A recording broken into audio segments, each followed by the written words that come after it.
part of the DNA for Thrive is we really are a church band, right? And so we want to make sure that we're doing ministry at home, and that starts with our actual houses, like our wives and our kids and our husbands. So I think for us, that's a really high priority. Family is a really big deal for us. Between the Grooves is hosted by James Curtis, music director and morning man in the Greater Toronto Area on Joy Radio, and Aisha Woods, Grammy-nominated singer, songwriter, and musician. Together, they talk with artists and industry insiders to discover our connection between music and faith. You can connect with us on Facebook or X at Between Grooves and on Instagram at Between Grooves Pod. Now, here's James and Aisha.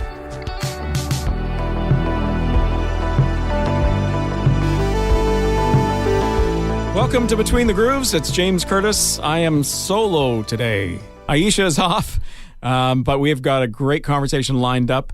This is a group that I met up with at Kingdom Bound last summer, at the Kingdom Bound Music Festival, and we had planned on getting together to chat and one of these behind-the-scenes conversations, and it never materialized. They got stuck in a sound check or some delays of some sort, and it was the funny thing is we actually ended up getting a picture together, which I can't even find on my phone. We got a picture together just to say that we had touched base, but we never actually had the conversation. And so since then, we've been trying to get together. They're out based in Sacramento, California. So, of course, one of the issues has been the time difference, me being in Toronto. But finally got together with Corbin Phillips from Thrive Worship. Okay, yeah. I'm just talking, thinking maybe he'll hear, maybe he doesn't. I know, I was totally with you. I thought we'd start with taking a little bit of a step back. Yeah. Kingdom Bound 2023.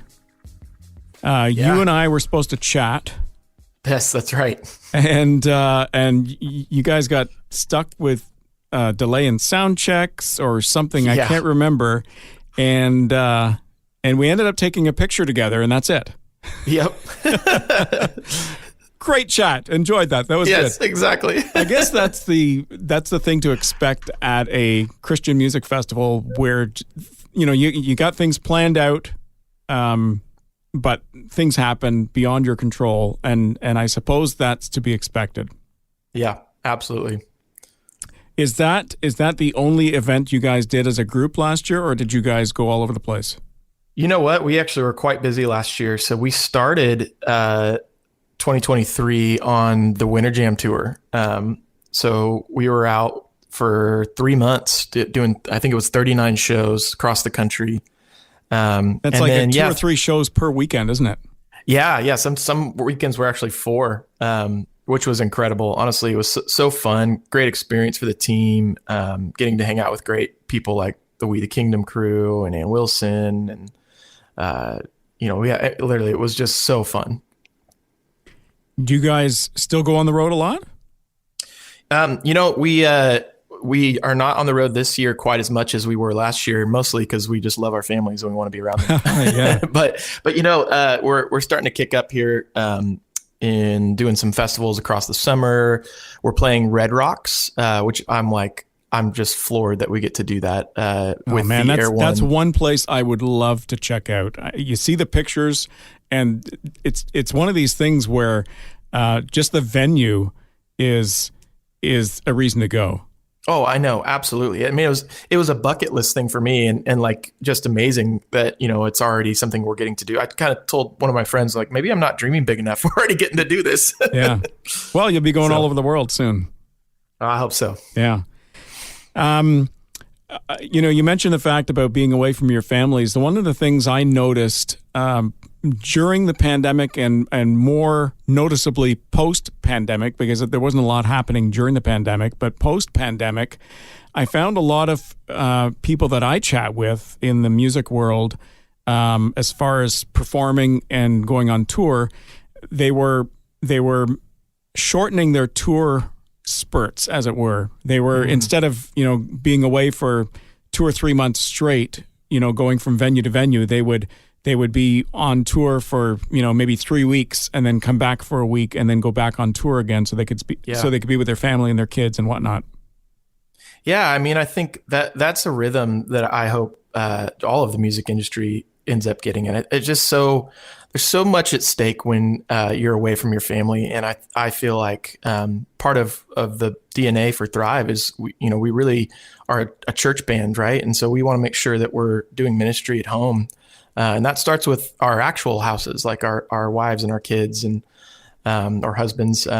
So I think for us, that's a really high priority. Family is a really big deal for us. I've got me and my wife now have been married 7 years. It'll be 7 years here in a month. And we've got 3 little girls now. And, every time I have to pack a suitcase, it just hurts a little bit more the older they get, because I know that they're seeing dad obviously working hard for the family, but it's time that I'm not spending with them. And so, I think it's amazing. I love that we get to do ministry on the road. I think it's a biblical precedent to be able to do that. But at the same time, it can't be a sacrifice for our family. Right. And it's not only being away from your girls, it's also, leaving everything for your wife to contend with. Right? Yeah, exactly. Normally she can fall back on you and you can take some of the responsibility, but no, like, here you go. It's all up to you now. Yeah, right. Exactly. Well, I am very grateful. My wife is incredible. Her capacity is through the roof, and she's able to handle it. But you're right. At the same time, it's not the greatest to have to do that to her 200 days a year. Exactly. I remember my wife a few years back had to go on a trip. She was born and raised in Guyana, and she had to go back for somewhat of a business trip. She had some real estate stuff she was dealing with, so she had to go back down for something. So I'm at home with my kids, and my kids are older. At the time they were older teens. So they're it's not like I'm changing diapers or making sure they go to the washroom and making sure they eat and everything else. It's pretty easy. And she got really upset at me once because we finally were able to connect on the phone. She got to one of these internet cafes and we were able to talk on the phone. I think I was driving. We had her on speakerphone. And one of the first things I said to her was, "Do you know that the kids ate all the cookies?" So I never hear the end of it now because she says, next time I go somewhere and I've got to be away for a week or two, I don't want to hear anything about cookies. Yeah, 100%. Oh, that's hilarious. Because I was pretty upset. Like, I was adamant that, they ate all the cookies. It's not fair. So it's all about perspective and all about priorities. Absolutely. Yeah. Oh, man. So you mentioned you're a worship band. You guys are the worship band for Bayside Church in Sacramento, California. That's correct. Yep. But you guys have multiple campuses, do you not? We do. Yeah, I think we have 7 or 8 now. It's always changing. We're always adding. There was actually a charge and a mission that our senior pastor kind of put to the team, which is we want to plant 100 churches in the next 10 years. Wow. So we're on the way to do that. But I think we're at 7 or 8, maybe 9 now, because we just added one more. So how does that work for the worship band? You can't be everywhere at the same time. Yeah. Do they all, each campus have their own team, or do you guys, send a delegate out from your team, like one person to spearhead each location, or how does it work?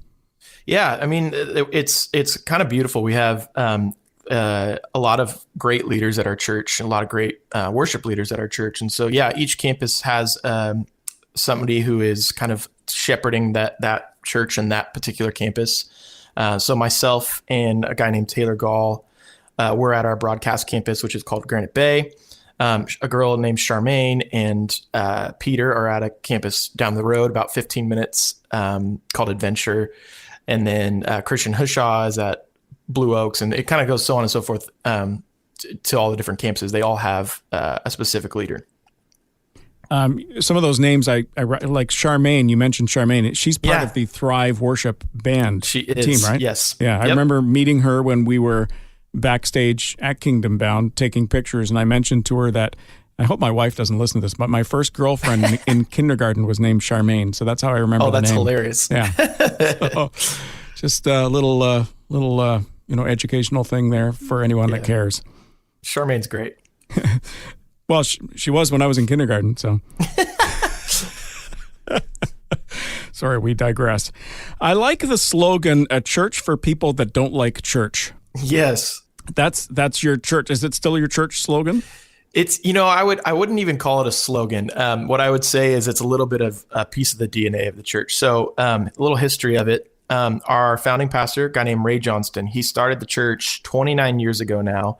And the reason why they started Bayside is in our community, there was 2 teenage copycat suicides. And the community was really rocked by it. And they just started praying that God would bring a church that was attractive to teenagers, for students to come to and be filled up with the right things rather than the things of the world. And so eventually that worked out to where Ray kind of came into the picture and started the church. And really, it's been something that we have been marked by, is that we want anytime someone steps foot on Bayside's campus, that they don't have to feel like they have it all together. They can come as they are. It's coin the phrase, it's a church for people who don't like church. And so that's just been something that we've really kind of used as a banner for the way that we craft our services. And I would say, it's sometimes that can get caught up in saying that it's a seeker-friendly church or whatever. But man, I'll tell you this, the real slogan of Bayside is we reach wide, we teach deep, and we unleash compassion. And I genuinely believe that there's not a person, a pastor that I've come in contact with that loves the Lord more and is more excited about doing his ministry than Ray. And so I love the fact that we do have a place where people can come as they are, but they're also going to be met with the truth of Scripture, and we're going to dive deep. And so what makes the church different? I mean, if I were to attend, is it going to feel like a church that I attend? Yeah, I mean, I think what we really value is we take God very seriously, but we don't take ourselves very seriously. So we have a lot of fun in the service. We always say, we should be having a good amount of the headiness. So like the word, the scripture, the knowledge, the, teaching, all of that. But then we need a lot of heart, which is a lot of times where we come into play in the worship side of things. And then we always say we want to have some humor in there, because we want people to know that we're real, that like it's not just some, going through the motions church, that we're actually here. We're real people. We love Jesus, and we also love to have fun. Can I bring my coffee? Absolutely. Okay. So that gives me a little bit of a picture as compared to, some of the traditional churches where, there's these rules, you have to dress a certain way. Right. I remember hearing a story from my brother. He was actually visiting a previous church that we used to attend as kids, and he was visiting for whatever purpose, and he was wearing a baseball cap, and one of the ushers came to him and said he was being very irreverent and should take the cap off. And he was insulted by it, said he would never visit again because of that. Oh, that's too bad. Which is too bad.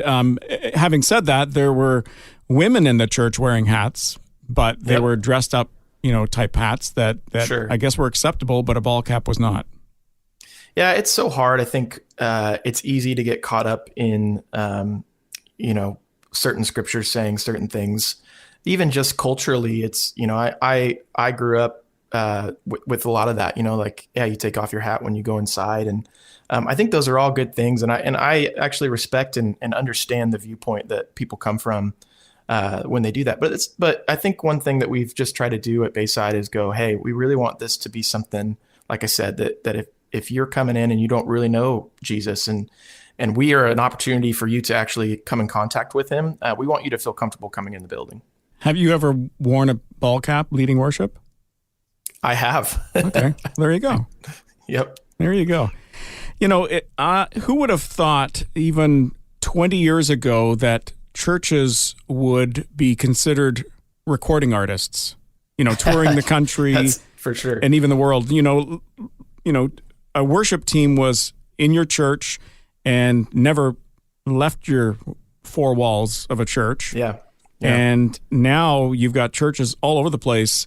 I guess they, because people are so creative and they write music and they work together on stuff, they can actually record stuff. And, 20, 30 years ago, that was unheard of, partly because the costs to record something were, out of this world, whereas now it's a lot Right. more cost effective. The technology exists for you to be able to do stuff like that.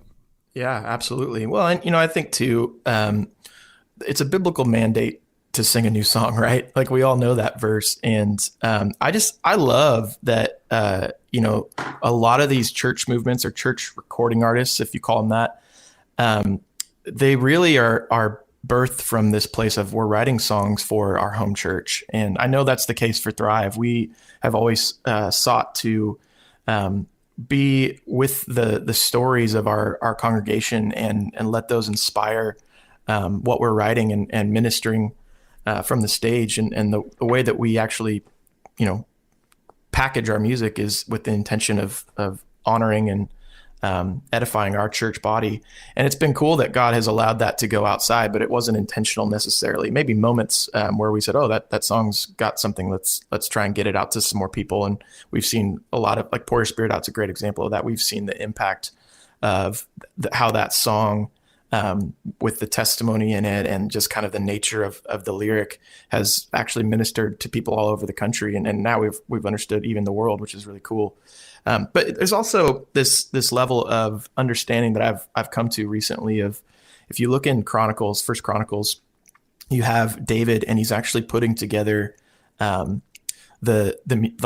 jobs in the temple, right? Mm-hmm. And he gives all these people different jobs, and some people have multiple jobs, but then he focuses on the musicians, and he says they're not going to have any other jobs. I want them solely focused on playing music and ushering in the presence of God. And I think it's really interesting because later it even talks about how, like, they should make a living doing it, and we can, obviously that's a whole other conversation, but yes, it is actually. But I think what's really fascinating to me, and the heart of what I took away from the passage, is that David realized that what they were creating, what they were doing with their hands and making music, ushering in the presence of God, was actually very practical. It was protecting the temple. It was protecting Israel. It was literally providing, God's people with like a heavenly protection, which was really, really incredible. The members of Thrive Worship, is it a static group of people, or is it dynamic? Is there people coming in and out depending on their availability or their expertise or their musicianship and how well they play an instrument? Yeah, it's dynamic because our church is dynamic. We love having new people join the team all the time. And I think it's just kind of like a natural progression to have the same thing with Thrive. And I think too, the way that we view our ministry and our leadership, even at the church, is we kind of want to always be looking for who's next and bringing up the next generation and building into them and giving them opportunities both to grow and fail and learn. And I think that's a very honoring thing that I love about our church culture, and then something that is now part of our Thrive culture. Well, I'm bringing someone in new, and you mentioned the younger generation. How old is the youngest person of Thrive?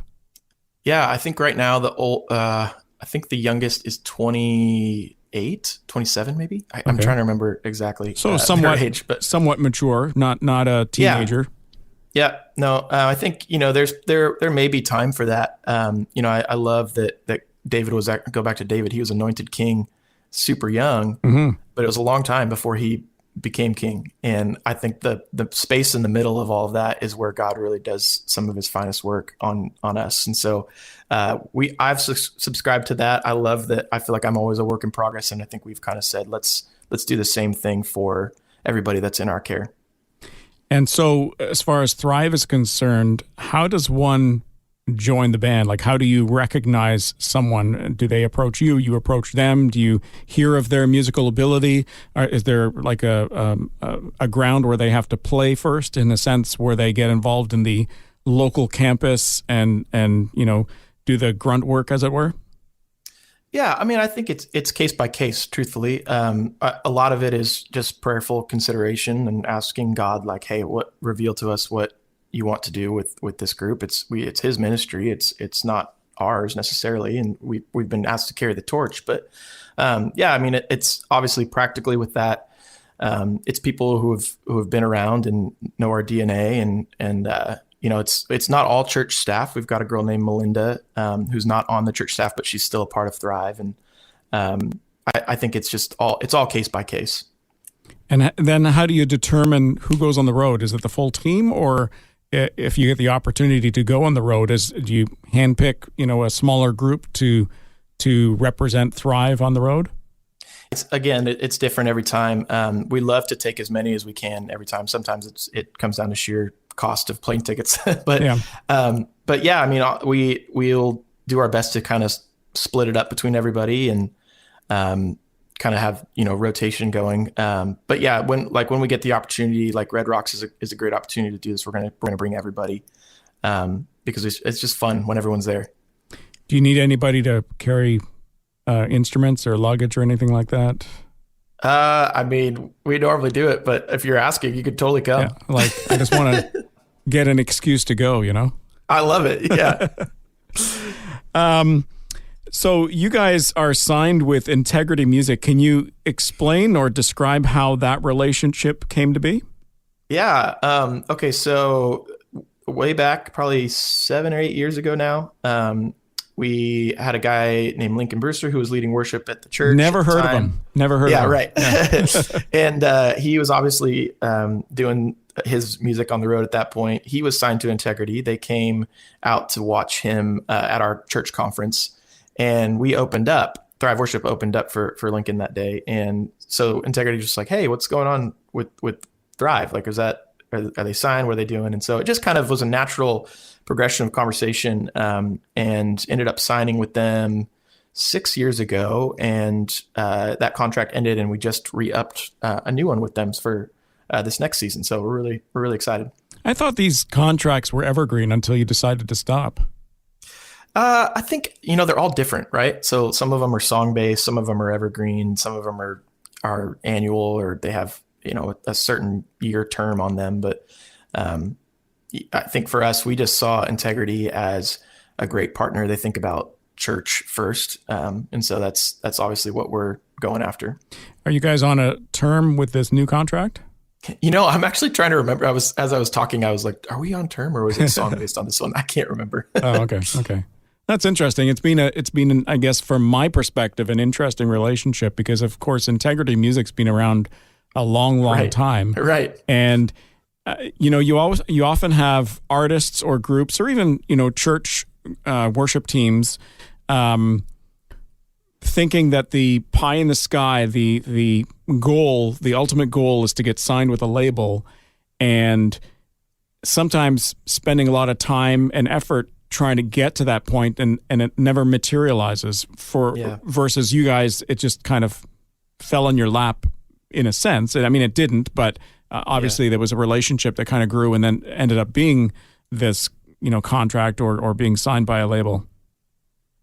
Yeah. I mean, I think, and that's kind of the nature of just how God works, really. I think there's not one path to do this. It's even like something I would say that it's kind of going like, if God has called you to write songs, if God has called you to lead worship, then just do that. And if he wants to take it further, then he'll do that. When it comes to Thrive, how often do you as a group get together, and what do you do when you get together? And I'm not talking social stuff. I'm talking, writing new music or just rehearsing songs for a Sunday or for when you go on the road.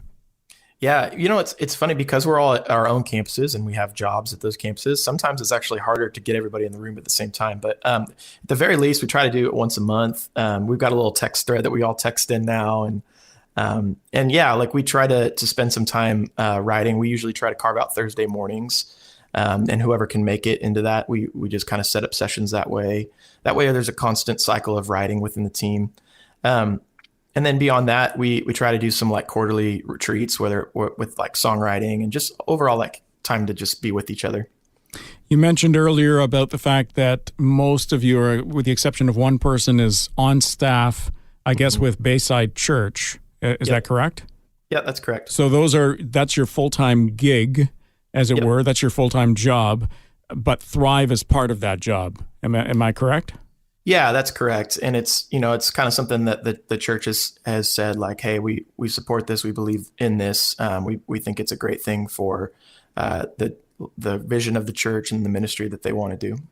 And so is Thrive a, I don't want to sound materialistic or anything, and I don't want to ask anything out of turn, but is Thrive make money to justify the effort that's put into it? I would say yes. I mean, it's obviously, it's an ebb and flow because part of it's paying for making the records and and that's a big travel, big expense. And like you say, with travel, if you're going somewhere to play a music festival of some sort, it costs you to get there. And a lot of times people would think that the venue is paying all your expenses. It's an all expense paid trip. Come on down type thing. Right. Yeah. I mean, it's different. I think we've been fortunate that in this season, we've been able to live in the space where we can afford to go out, and that's been really great.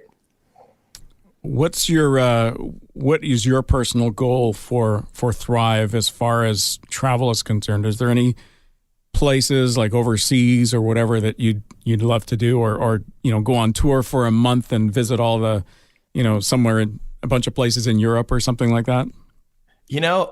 We've got one of our pastors is from Ireland, and he had one of the larger churches actually in Ireland when he was pastoring out there. And then he moved to the States and has been helping us. But he's got a whole host of friends that pastor churches out there or have ministries out there. And so I just got to chat with a few of them as they were out here for our big leadership conference we do. And I would love to go over there and just it's just such a rich church culture out there. I think they're really hungry. They're after the Spirit of God. And so it'd be really fun to go out there and spend time with them. I also love to golf. So it would be a great little added bonus. Kill two birds with one stone. Go and play some great courses out in the UK. Yeah, for sure. When it comes to something like that, do you have a person that's kind of your logistics person to make it all happen? Because you've got so many people in the group. If you're traveling, it's not only, dealing with airfare, getting everybody on the same flight, perhaps even, sitting together. Wouldn't that be amazing? Yeah, right. To getting to the venue, coordinating meals, accommodations, all that stuff. Do you have a person that kind of handles all that? We do. This guy, his name is Chris Fox, and he's brilliant. He is so detail oriented, but he's one of those guys that he's super organized, but he also lives really well in the creative space and thinks, with a lot of vision. And so he kind of is like a glue that keeps us all trains on time, and then also just us all together. So he's part of the group. He's part of Thrive. He travels. He's part of the worship team. He drums with us. So he's on staff at our Granite Bay campus as well. Oh, okay. That's nice to have somebody like that, because otherwise it would be crazy. You'd have to get somebody from Integrity to manage your time and manage all that stuff for you. Yeah, no, absolutely. So what does Integrity do for Thrive? Yeah, I mean, like I said before, they're kind of like a partner that we see as a vessel to get songs out to church. So obviously they have a history of and a track record of being able to just get songs that are within their care out to different churches across the country and the world. Actually, these days they're really focused even on going global with their reach and their influence, which I think is super cool.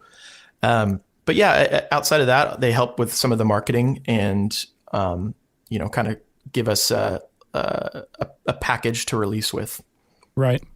And as far as the songs are concerned, your latest single, Give Thanks, is that something that they would have decided that's going to be your next single, or is it something that you do as a collaborative effort, or something you decide and then you give it to them and say, okay, run with this?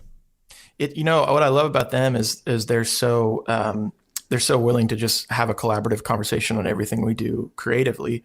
So like Give Thanks, we kind of identified it with it. We write a lot, so there's constantly songs coming in and out.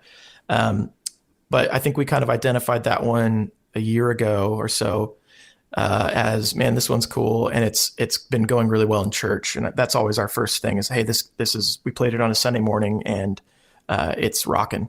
And so then we'll open up the conversation with integrity and go, what do you, is this have something you would see as a single? They'll usually bring in their radio team and have them listen to it and all of that as well. One of the things they obviously would do is get it out to radio. And so when you release a single, is that part of the plan? Like you don't necessarily have to send a song to radio. I mean, it helps because it's a marketing tool. There's all the streaming sites and whatever else. So how do you decide if this is a song you're going to release? Is it a song that is going to make it to radio, or it's just going to go on all the streaming sites and, kind of a lower key marketing campaign on that? Yeah. Again, it's back to they'll have their radio team listen to it. Obviously, the more for us, the way we look at it is it's a ministry tool, right? So I have really grown to appreciate what radio does to advance the kingdom. I even go back to like when I was a kid. I was probably 4 or 5 years old, and my brother was born with an irregularity in his heart, and that he was going to have to go in for a surgery, and it was kind of serious. And my mom called the local radio station, and they had like a prayer request line, and so they set her request on the air, and whoever was listening, I'm sure prayed for her. And literally, they go in the next morning for the surgery, and his heart was completely normal. And it's just like so fascinating that something you think is just turn it on the stereo so you have some background noise is actually a ministry tool. And so we love when we identify a song that is also, again, back to what I said earlier, something that's really ministering in our church, because then you have all of these pathways that ministry is happening, and radio is a piece of that. And I'm a radio guy, so I apologize in advance for asking you radio-related questions. Oh, that's okay. But how involved do you get in the radio side of things? Like if the Integrity radio team has confirmed that, this is a song we want to send to radio, do you just kind of give it to them and walk away and hope everything goes well? Or do you get involved in that? Do you get involved in looking at the numbers and how many radio stations are playing it? What are the spins? All that sort of stuff. Do you get involved in any of that stuff? I get fairly involved only because I produce the radio singles as well, and so I usually, once we identify it, I'll take it from there and I'll create the song, and I've got a good buddy that's is kind of a legend in radio, a guy named Grant Hubbard, that occasionally I'll just pick his brain on and see if we're going the right direction with things. He was actually he helped promote some of our songs in the past as well. But then as far as like the numbers, once it starts getting to the charts and stuff, I'll get the updates, but I don't I try to stay off of those and not worry about that. Yeah, you can get too involved in something like that. Do you ever, what about streaming numbers? Do you guys look at that as well? Or is that an integrity thing where they just kind of monitor and gauge the success of a song? And I hate to say it like as in a success of a song, because every song has its own meaning and its own reason to be out there. And maybe the goal isn't to be a commercial success money-wise, but just to get lots of streams and not be focused on the numbers and the dollars and the cents as much, Yeah, I mean, I think obviously it's a good piece of feedback too, like what's resonating. But yeah, as far as like the constantly watching that, no, I do have access to see what the Spotify numbers are or whatever, but as of late, just tried to just not go on there as much. I think it helps keep a good perspective. And we've got a great management team, a guy named Stephen Brewster that helps us. And he's obviously focused on that. But again, I think maybe you see a trend here in most of my comments, but the way that we just view this is like all of these tools are just to help us do better ministry. And obviously Spotify's a big piece of that. And so we focus on it to the point that it's necessary. The music from Thrive, has it caused growth in the church specifically? Yeah, I'd say so. I think it's actually the thing that kept our church alive through COVID. We obviously were, like everybody else, not able to meet in the building for a while. And when we started finally doing that, we were getting the feedback that people were like literally getting through the day because we were doing daily worship streams on our Facebook or Instagram with the church. And I think we saw a good chunk of people once everything was back open, come back that were new. They were not previously going to Bayside, and a lot of them found Thrive Worship and came in through the doors. Right. We just did a conference. Again, I said we do like this leadership conference every year at our church. I love it. It's called Thrive. It's kind of where the band started, and they did a survey at the end of the conference this year, and it was the number one piece of feedback was that they just loved getting in the presence of God with Thrive Worship. So, I would say that there's a large amount of people that are attending because of what we're doing. So you mentioned you've got some things on the go for Thrive Worship this year, some festivals and whatnot. Can you share a little bit about that? Yeah, I know I don't have them in front of me, so forgive me. I don't remember, but there's a few in the northeast of the country. I believe I would need to look at them. So sorry. There's one in Detroit area. We're doing Experience Conference down in Orlando, which I absolutely love doing that conference. As I mentioned before, we're playing Red Rocks in August with Maverick City, and Red Rocks Worship actually, which is really cool. Those are good friends of ours now.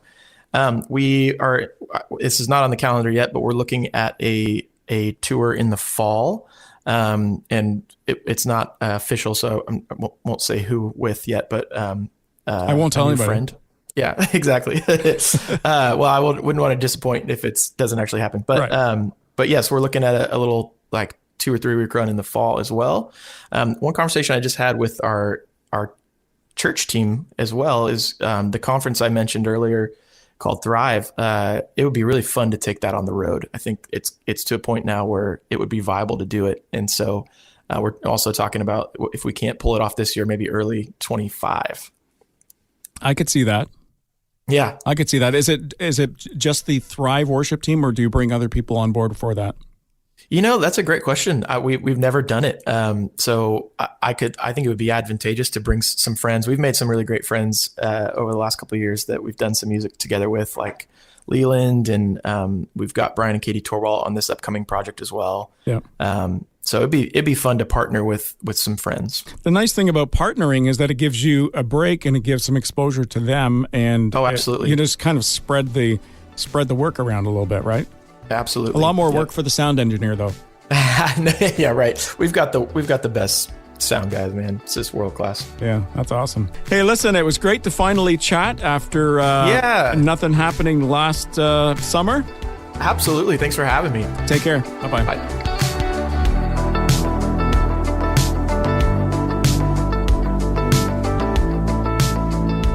Thanks for listening to Faith Strong Today's Between the Grooves podcast. If you enjoyed this episode, would you consider sharing it with your friends, rating our podcast, or giving us some love on your socials to your amazing friends and followers will only help us reach more people. We'd also love to hear from you and share your feedback in an upcoming episode. Send your video or written message to Aisha and James on Facebook or X at Between Grooves, and on Instagram at Between Grooves Pod. Or email us anytime, hello@faithstrongtoday.com.